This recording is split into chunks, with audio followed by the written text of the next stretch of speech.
different because I mentioned what you need to know for a conceptual question, but I never review here the conceptual question. But you can ask me if you have a question related to that. But now,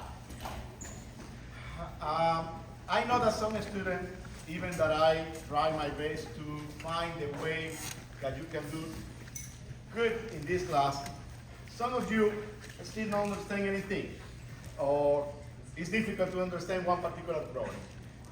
What I can say to those students is, the first thing, you have to be positive. If other students can do it, you can do it.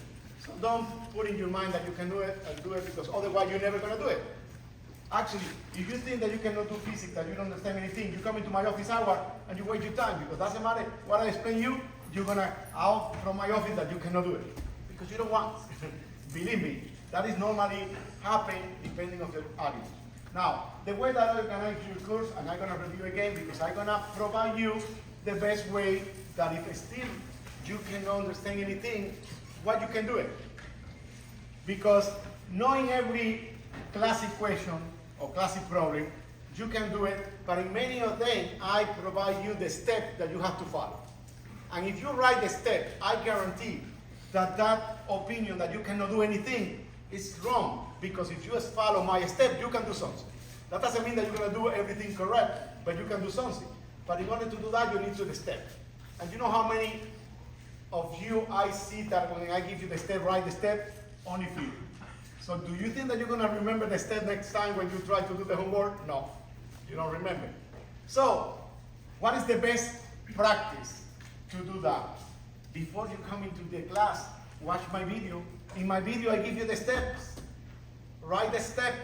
So when you come into the class, you don't pay attention to writing the step, because you already have the step. If you miss something about the step, you correct.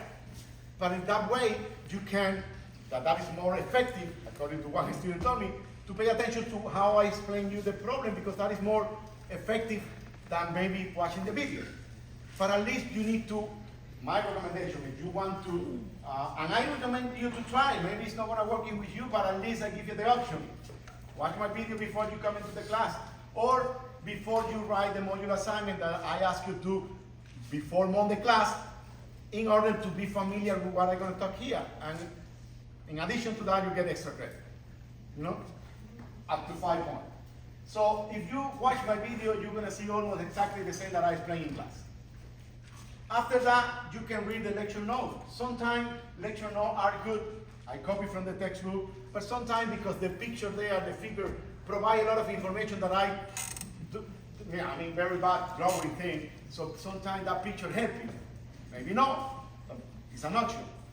Then my remember.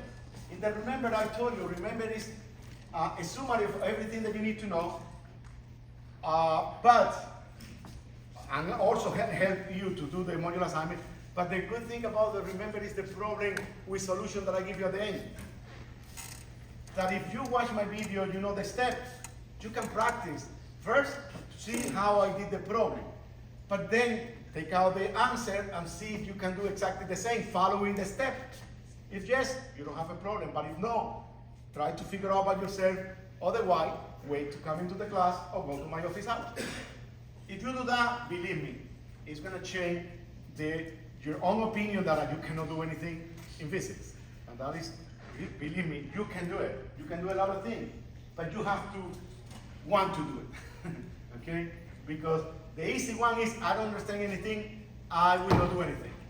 Yes, if that is your attitude, believe me, that is going to be very difficult for you.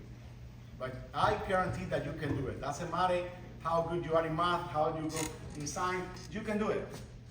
And you have to think in that way. Whatever other person can do it, you are a human being like another person. You can do it.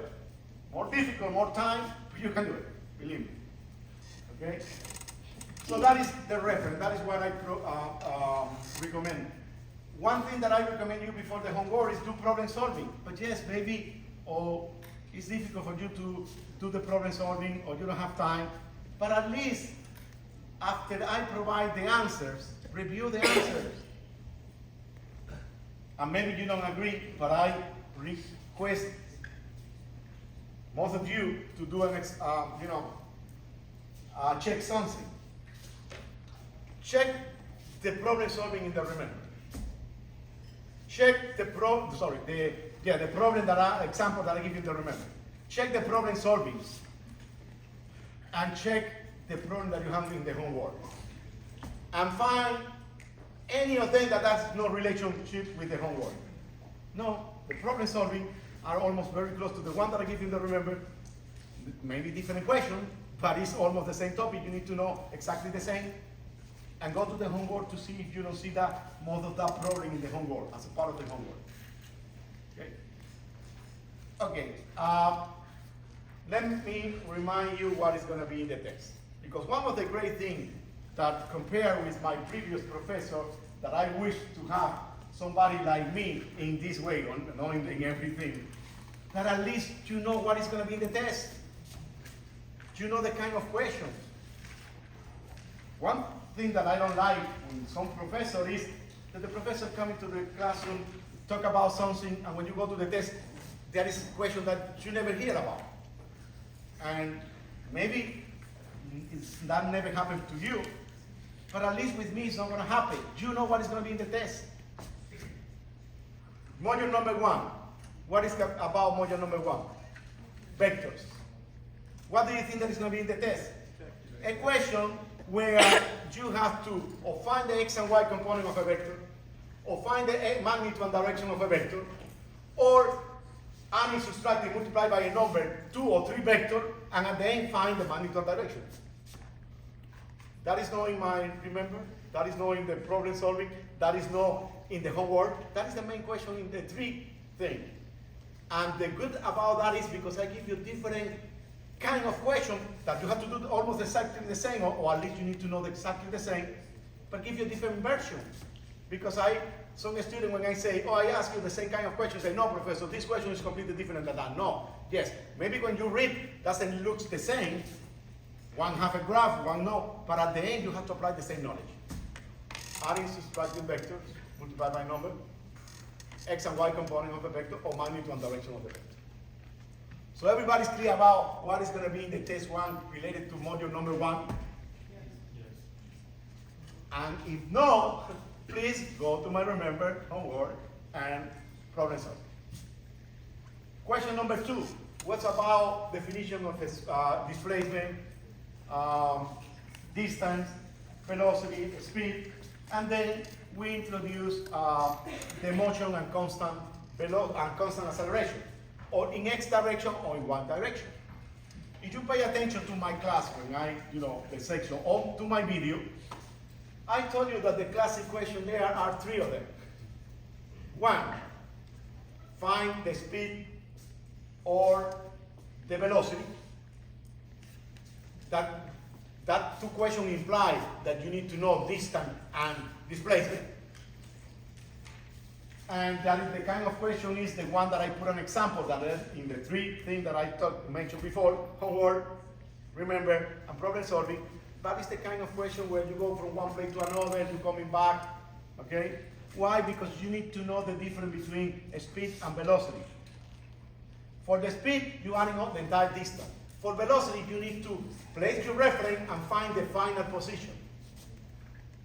And that is one of the problems that you can follow. And independent on give you steps or tips to do the problem, I recommend to write by yourself in your own language what you have to do for some kind of problem. For example, even in the first one, because in the first one, what you have to do every time that I ask you for magnitude and direction, that 2 formulas, always you have to use that. What you have to do to add in vector or subtracting or multiply by a number. You give me an example, you say, okay, if you follow my recommendation, you can do it in any way. The professor say, open parenthesis, put I, plus open parenthesis, put j, in front of I, adding or subtracting whatever operation is, but only the x component. In front of j, whatever is related to y component, and do the math. The rest is added. In case of this problem that I mentioned about, put in your own, every professor that asked me about this, speed is easy. Adding all the time and add all the distance. But be careful, velocity, we need to take the reference at the beginning, x equal to 0, and find where it's going to ending after the total time. And that position allow me to calculate the displacement and divide it by the total time. Always you have to do that. So that is why, and sometimes I try to understand, because yes, I know I teach in this class almost every semester, and I know everything. But come on, if you never saw a problem is difficult, but after give you the answer and the tip and the step to follow to do it, next time that I ask you the same question, you cannot say that it's difficult. You can make a mistake, but it's not difficult. You can do it, okay? That is my point. So, second class equation and third, in second module, a motion that is with constant acceleration in x direction or in y direction. What is the step to this problem? Sketch the situation like every physics problem, if it's possible. Sometimes it's not possible, but most of the time here, if this is one, yes. Second, identify which variable you're looking for. When you identify which variable you're looking for or you need to calculate, please keep the three set of formula for x direction and y direction that are different. The difference is minus g, okay? They are different. And if you are working in x direction, after you identify which variable you're calculating, go to the three formula and find or identify which one you can use to calculate the variable. In some cases, it's only one. In some cases, two. And in some cases, three. But no, I don't think that, yeah, probably not, only two. So you have two options, but it's always only one. Why? Because you have to analyze the data that you have in the problem to see if the formula that you need to calculate that, and by the way, when I say the formula is the formula that contains the variable. Because some formula is not say that acceleration is equal to v squared final minus v initial squared divided by 2 times the displacement. But if you see the formula that I give you that say v final squared equal to v initial squared plus 2 times a times delta x, acceleration is there. So that means that you can calculate from that formula. Okay, that is the meaning. Because some students say, no, but I don't have any formula for acceleration. But you have a formula that contains acceleration and you can solve for acceleration. So when you detect that, see if you know everything. You know what is going to happen most of the time, and that is good for the projectile motion. That even that you have the formula that you can use, always is missing the time. So what you have to do, go to the next formula, and I guarantee that all the information is there to calculate the time and coming back to the first one and solve the problem. That is exactly what you have to do in the x direction or in the y direction. But you know, and to be honest, module number 2, the question in horizontal motion is the more complicated or the more option that I have to ask. Normally, what is the maximum velocity, the total distance, or the distance in one particular segment of the trajectory or the tree, the acceleration, the time. But when you go to the y, there is almost 2 or 3 possible questions only. Maximum height, total time of flight of the object. When you leave the beginning, you throw up and hit the floor. Or the time to go the maximum height. Or the velocity when you hit the floor. That's it. Always they're going to ask you that. So what I recommend you, practice that, but in your own hands. Okay, if a professor asks me a vertical problem, I have to use these 3 formulas always. For the maximum height, I always going to do 2 formulas. The first one, and then t is missing, and I have to use the second one. Always. And that is exactly the same for the module number 3 when I ask you for maximum height, because it's almost exactly the same. Module number 3, class equation. Exactly like that. Maximum height, how far or range, magnitude and velocity, or the direction of velocity at any point of the trajectory. Where I have to put an object if I give you the height, or how high I have to put the object if I give you the distance that I put. That's it. That is all the problem that I'm going to answer. One of them, 2 of them, but you need to know at least how to do each of one. And again, practice, because it's their example in my video, in my problem solving. But I recommend you to take a few minutes and make the conclusion, your own conclusion. Every time that I have this problem, I have to do this, this, this. So next time that I ask you something, you can do it. Okay? Actually, if you do that before the homework, I guarantee that most of the homework problem you can do by yourself. That even that you copy from somebody, you check Google, whatever, try to do by yourself, and you compare what you get versus the answer that you get there. And if your answer is different from what you get from your friend on Google, you decided which one. That doesn't mean that you're gonna be wrong, or wherever you get the answer is gonna be wrong. Can be both, because not necessarily always Google is fine, is right, and not necessarily somebody else, because that is another problem that I found for many of you. You have to trust yourself. If you do something that you believe that is right, it's right. Why are you gonna doubt all the time that you did something wrong? You have to trust yourself. You know how many times the first answer that you get is the right one, and you change your mind because you don't trust yourself, and you change and do something else, and that is wrong many, many times. Okay? So, module number 4. What is going to be there? Or it's going to be the classic question, the more difficult one, that is the table with an object that is hanging. Or it's going to be 2 objects hanging. Or it's going to be only one object that is moving because I pull or apply an external force. Or can be tension if I put a string rope. Or pure equilibrium. That means there is no motion there. And remember the 3 problems that I told you, the table. The one that is hanging, both objects, or the one that is moving. If I mention in that problem that they're gonna move, or the object is gonna move with constant velocity, become an equilibrium problem, because the sum of the forces must be 0. Constant velocity means acceleration 0. So it's gonna be more easy. The algebra is more easy, but that is what you needed. Example of that, you might remember, you have one single problem similar to that. In my problem solving, you have one single problem exactly like that. And when you do the homework, I don't know how many of you already did, but that is the kind of problem solving, again, no conceptual, the one that you have there. You have one of them there. Okay? So that is the way that I recommend you to study for this class, for the test 1 and for the test 2 and 3. And for the final exam. Maybe now you don't have too much time. I guess you have time, you have a week. The test is going to be next week. But suppose that you don't want to do it. Yes, you know what I recommend you after you finish test 1, and if you did very bad, ask yourself, do I follow the professor's recommendation?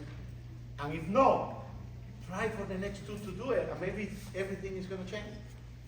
Maybe no, but I guarantee that yes, it's going to change. I guarantee.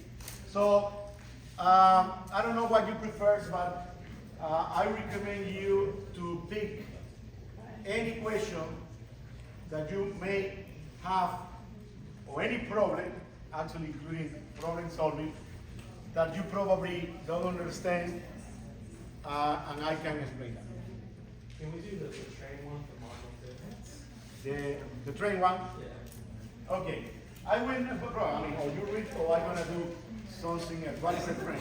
Where you have to like add all the streets together in like 3 different sections. Okay, let me put here something from my mind, but a similar problem. Assume, it doesn't have to be a train, it can be a car, correct? Assume that the car starts moving, and I'm gonna say that is starting from rest.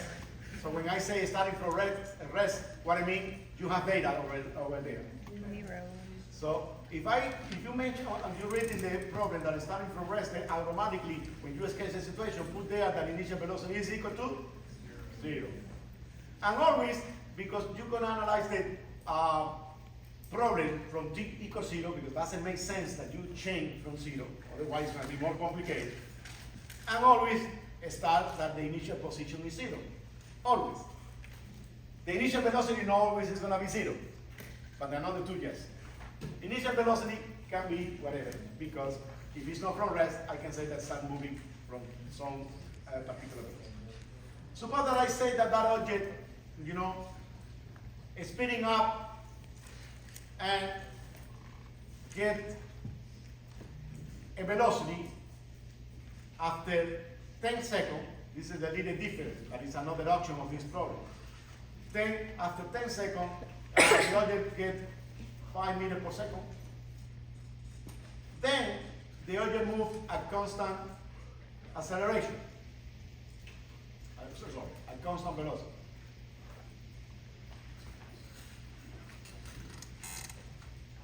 For another 20 seconds.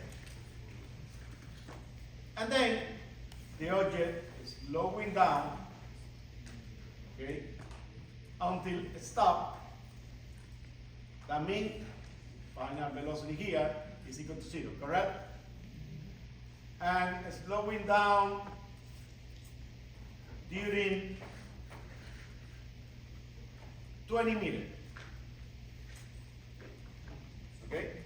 Again, that is a little different from the one that I gave you the first time, because the first time I provide you acceleration at the beginning and at the end. Okay? But that is the kind of question that I say similar question, because you have to do exactly the same. What you have to do here, first step, sketch a situation. You have to be able to read the program and do exactly what I did. Okay? Okay? But when you do that, you have a few things that you need to know. First, that if you read that speeding up, move at constant velocity, slowing down, that means that you need to understand that there is 3 different motions at constant acceleration. One that happened here with acceleration 1, okay? Second, here with acceleration equal to 0, because it's constant velocity. And third, distance, that is with acceleration 3. Let me put these 2. So what that means, that you can know, apply the 3 formulas that you need to know for this kind of motion that are the following. X final, that is x final, is equal to x initial. By the way, I think that I mentioned here. Remember, and I'm going to fix that maybe for the future, that sometimes I put initial 0 or I. And the thing that I did wrong is that for your benefit, I have to be, or I should be consistent, that if in one question I put, or in one module I put 0, keep 0 for all of them, or I for all of them. And looks that in some of the problems you never remember, sometimes I put I or 0, and maybe it's confusing for you. But if you follow my instruction to do the list of formula with the meaning on each variable, that is not any confusion, because you need to know that that variable should be, doesn't matter I or 0, initial velocity. But anyway, I understand, and I'm going to correct that for the future. Sorry for you, but it's going to be confusion. Plus B0t plus 1.5 AT squared, B final is equal to B initial plus AT, and B final squared is going to be equal to B initial squared plus 2 times A delta x. Another important thing that you need to know, in the straight line, delta x is equal to x. So probably, if you want, from now on, don't put delta x here, put x. Because when you follow the step, how many formula allow you to calculate x? 2 of them, the first and the second. Because maybe because you see delta x there, you think that no, the third is not allow you to calculate x. In the straight line, x is the same as delta x. Now, this is the 3 formula that you need to use. But also, keep in mind that you cannot use that 3 formula from the beginning to the end. Must be part 1, part 2, and part 3. The 3 formula apply for part 1, the 3 formula apply for part 2, the 3 formula apply for part 3. So, he asked me about calculate the total distance. Okay? If I ask you for the total distance, what you have to calculate? x1 plus x2 plus x3. When you do that problem, I recommend you to treat each part independently. So that means that x2, what is going to be the initial position? 0. x3, the initial position, 0. Because if you put that in x2, that the initial position was x1, when you add it together, you are adding twice x1. And if you put x2 as the initial position for x3, that means that when you add in x1, x2, and x3, you double x1 and you double x2. Okay? So, check, make the calculation for each part independently. So, what is the variable that you need to know to do for x1? X, correct? Because it's a total distance. So let me put here in order to. So I have to calculate x. Step number 2, check the 3 formula variable and identify which one you can use for x. Which one? The first or the third, correct? If you know the time, you can use the first one. If you don't know the time, you have to use the last one. There is no other option, correct? But let's put the first one. x1 is going to be x initial, and I recommend you to always be that 0. X initial always is going to be 0. B0, t plus 1.5 at squared. Do you know B0? For x1, yes, because it's 0. Do you know the time? Yes. 10 seconds. 10 seconds, correct? But you know the acceleration? No. That doesn't mean that you cannot answer. No, you have to now go to, again, to the 3 formula and see if you have another formula that allows you to calculate acceleration. The second one. But the second one, okay, that is the easy one. Because why you cannot use the third one? Because basically you're looking for x1, and that is unknown there. For the second one, you put there, and then, do you know, you're looking for acceleration, so you use the second one, but that means that you have to solve for acceleration. So acceleration is going to be final velocity minus initial velocity divided by time. Do you know final velocity for x1? Yes, because when you read the problem, what they say, the object start at rest, start speeding up for 10 seconds, then moving at constant velocity. So that means the first one finished there, and you have the final velocity, 5 meters per second. You have the initial, yes. You have the time, yes. So if you calculate A, you can put there, and if you want, in order to compare, you can give me the answer. What is x1? That is going to be 1.5. Acceleration is 5 divided by 10, correct? 0.5. And here is 0.5 times 10 squared. What is that? 100, 50, 25, I believe. I check. Correct? You get 25? Yeah. Okay. Okay, but that you didn't finish because I asked you for the total one. Let's go to x2. In x2, you know that the velocity, the initial velocity is 5 meters per second. Correct? And also the final velocity is 5 meters per second because it's constant velocity. Acceleration is 0. So in order to calculate x2, let's use here x2 is equal to x initial plus b0 t plus 1.5 at squared. Acceleration is 0. Initial is 0. So easy. x2 is equal to 5 times, what was the time? 20 seconds, sir. 20? 20. Yeah, 20 seconds. So that means 100 meters, correct? Let's go to x3. x3. Okay? Let's concentrate in x3. What I have in x3? I have the initial velocity, 5 meters per second. I have the final velocity, correct?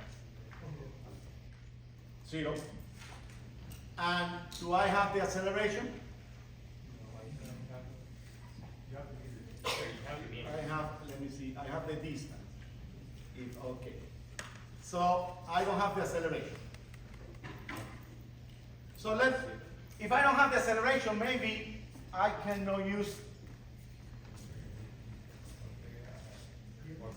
the third equation, because in the third equation I have two unknowns, acceleration and x, correct? So that is why I cannot use the third equation. Again, you can use or the first or the third one. But if you go to the third, you have two unknowns and you cannot use one formula with two unknowns. Let's use the first one. You already have your x, sir. You're provided x is 20 meters. Oh, that happened. You know, very important, and that is fine because when I'm planning this formula, this question, very quickly I'm planning that to give you that example. The distance 3 is there, so you know how many of you gonna try to calculate if you don't pay attention? Believe me, that happened. That was my intention. It's there. So what is the total? 1, 2, and 3. When I think in the equation, I was thinking of that because that happened before. That one student say, I cannot do it because I don't know x3. But it's 3 there. Read the problem. Very, very careful. So that's it. x3 is 20 meters. So you know x1, x2, and x3. You add it together and that's it. Any other question? Any other module that you want that I explain to you? Even, okay, which projectile, which question? Because, which one? I mean, I'll pull a question. I need one kind of question. Because otherwise, I'm gonna repeat the step for module number 4 that I consider probably is the more difficult, that always you have to do the same. For the third equation that you wrote, the velocity squared equals the velocity motion, shouldn't the x be like the change in x delta x? For the third equation? For the third equation, what is the question? He said on a straight line. B delta final x equals x. square equal to b initial square plus 2 times a delta x or x. What is the question? Why is no delta x there? Because I repeated a few minutes ago. In a straight line, displacement, that is delta x, is the same as the distance. So that is why I recommend don't put delta x, put x. Because how many of you, when you see delta x there, don't know that it's the same as the distance, so it's one formula available to calculate distance. You see? That is why I told you. That is the reason. Okay, so looking for the equation of that, and I'm gonna probably, you don't have, Days next week we'll go back and do some other sections before the test. no, next week, the only thing that you have related to volume number 1 and 4 is the test on Friday. Monday and Wednesday is lecture 5. That is not gonna be module 5, it's not gonna be anything. Of course, the benefit that you have is that if you have questions, go to my office hours. But in class, I will not answer any question because you need to hear about module number 5 for test number 2. Okay? That is the reason that I, at the beginning, tried to put the test on Monday, to don't interfere with that. But at the same time, give the benefit, lots of you, that few of you, but some of you coming to my office hour, give you time to go to the office hour about module number 4. Otherwise, today is the only one that you can ask me a question about module 4. But next week you have on Monday, you have Wednesday, if you have to go there and ask me a question. It's from the problem solving, but it's one of the larger ones, module 3, would you like to try right? Yeah, which one? Let me see. You can take both, but it's a bit small, I know, it's a older one.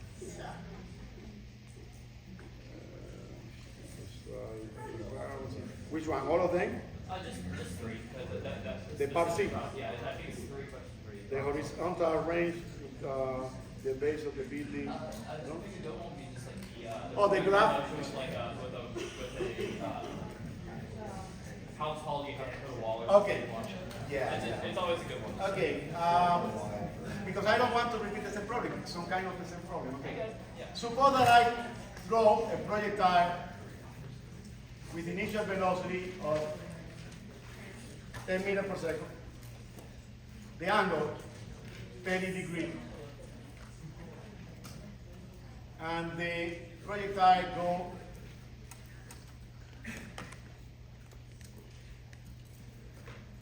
should go, even that it don't go, should go to the floor, correct? But I can ask you, okay, I don't want to go to the floor. I want to stop that when I put an object of 20 meters, and I put the object at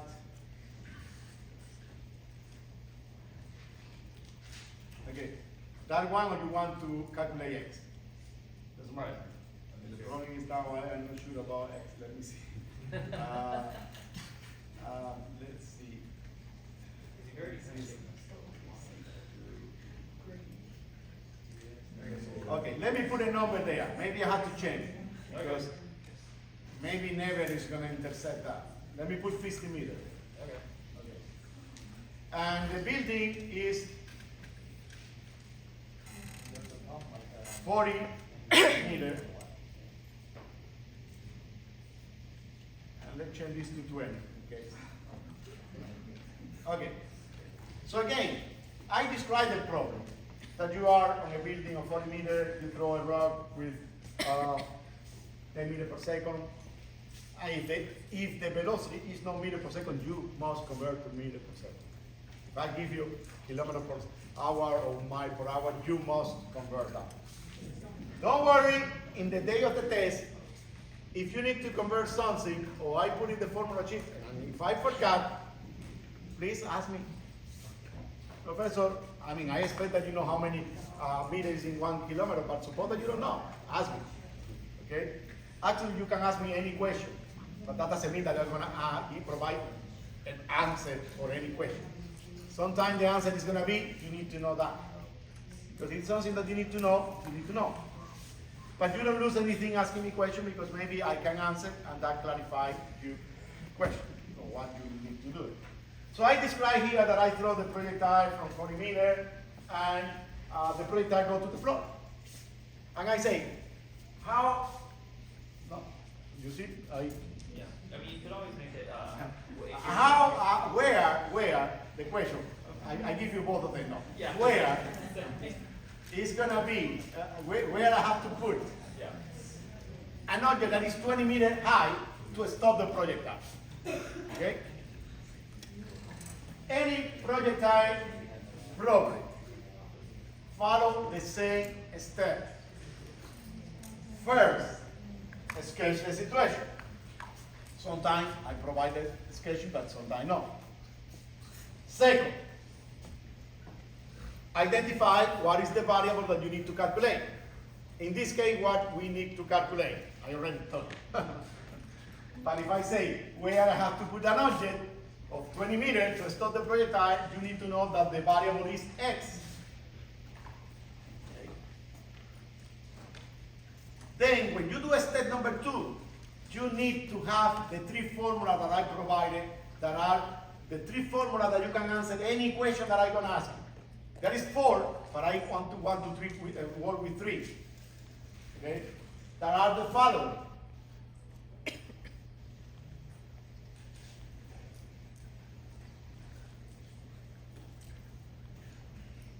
Almost the same as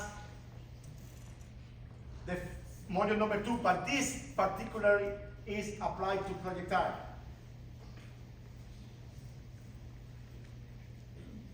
Here, that is not right. That is for module number 2. Here, we have to write By is equal to B0y minus B. With that 3 formula, you can do it. Of course, there is another tool that I recommend to do. As soon as you read the problem and you have initial velocity and an angle, what you should do it?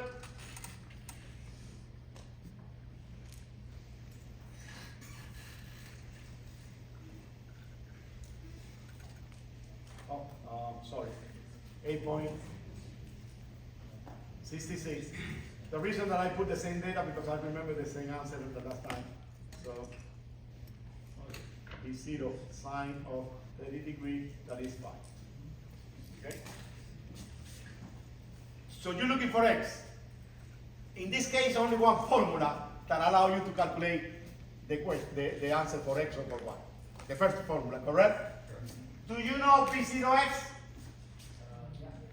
Yes, the answer is yes. If no, remember what the professor said. They go back to the beginning and calculate B0x or B0y. So I know B0x, but I know time? No. And every single problem in the projectile, you don't know time. So that is something that you need to know. In every single problem that professor asked me, in projectile motion, I have to identify the formula, but time is not there. I have to do something else all the time. Or do you use the second or the third one because they are in time, correct? Do you know the velocity, the y component of the velocity? That is important for many of you. It's not the same. The x and y components of the initial velocity that the x and y component of the velocity at any point. That is not the same. Of course, in the x, because it's no acceleration, it's true that always Bx is equal to B0x. But in general, By is not the same as B0y. Okay? The x and y component of the initial velocity is at the beginning. The x and y component of the velocity is at any point.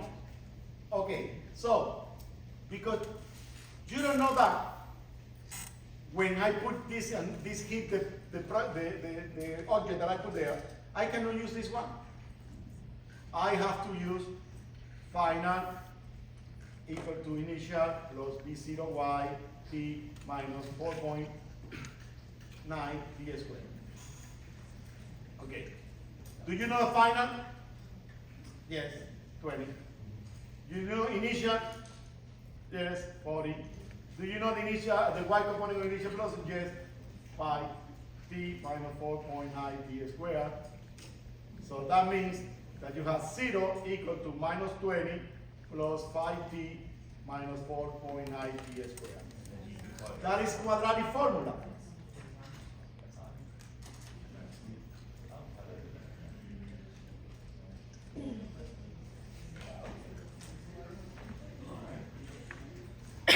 Oh God.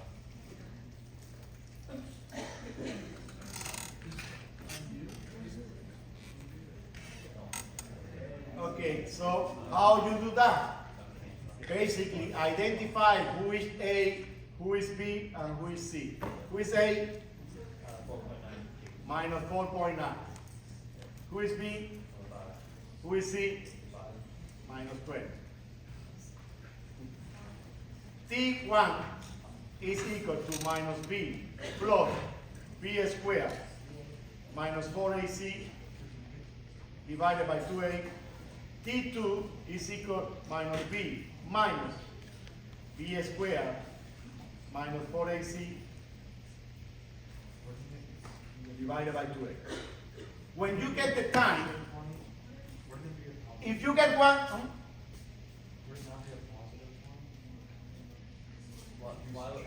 what do you mean positive?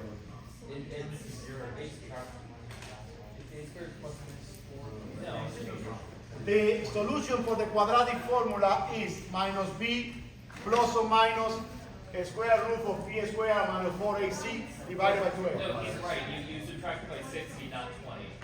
It's 20, positive. 40 minus 20. Oh, 40 minus 20. 40 minus 20, yeah, 40 minus 20. Oh, that is the question. I thought that it was the one that is that is good. Positive one. Then you save the Yeah, I know. Okay. So that is important that you pay attention. You see that I do in my mind very quickly, I put minus 20, everything is going to be wrong. You know? And you don't think that I know that 40 minus 20 is 20. But you know why? Because I do very quickly. I normally what I do, put the minus 20 in the other side, and when you see 40 minus 20, you will not make a mistake. But because you do very quick, I think very quick in my mind, I make a mistake. The same that happens with many of you. Now, when you calculate that time, the answer is done. You take the time. Now, what can happen with that time? If one is negative, no solution. If both are then positive, and most of the time in this case are positive, which one is the right one? Depends on the question. Most of the time the question is at the end, so it should be the big number. If it's at the beginning, it should be the short number. That's it. I think that that's it. We don't have too much time. I'm going to put that in there. Next week, remember, if you have any questions, go to my office hour on Monday or Wednesday. Even at my office hour on Wednesday, I will be there after the class.